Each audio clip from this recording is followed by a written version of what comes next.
ఈ కెనడాలో మన తెలుగు పండగలకి హాలిడేస్ ఏమి ఉండవు కాబట్టి పండుగ రోజు కూడా నార్మల్ డేస్ లానే ఉంటాయి.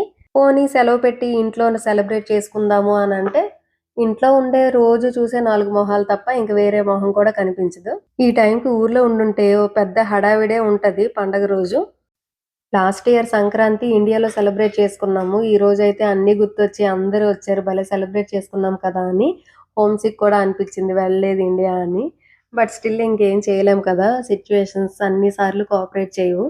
సో, మనం ఎక్కడుంటే అక్కడే సెలబ్రేట్ చేసుకోవాలి. మన తెలుగు వాళ్ళందరూ కలిసి ఒకే దగ్గర ఒక ఈవెంట్ అయితే ఆర్గనైజ్ చేశారు. మేము ఆ ఈవెంట్‌కెళ్ళాము. చాలా బాగా అనిపిచ్చింది ఇండియాలో ఉన్నట్టు.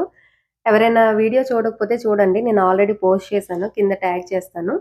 ఈరోజు కొంచెం ఫెస్టివల్ వైబ్ రావాలని చెప్పి, పండగ రోజు రెడీ అయ్యి బూర్లు, గారెలు చేశాను. మా బాబు స్కూలు నుంచొచ్చేసరికి, "ఏంటి మమ్మీ శారీ కట్టుకున్నావు? ఎక్కడికెళ్తున్నావు?" అని అడుగుతున్నాడు. "లేదు నాన్న ఫెస్టివల్ కదా!" అని చెప్పి రెడీ అయ్యానన్నాను.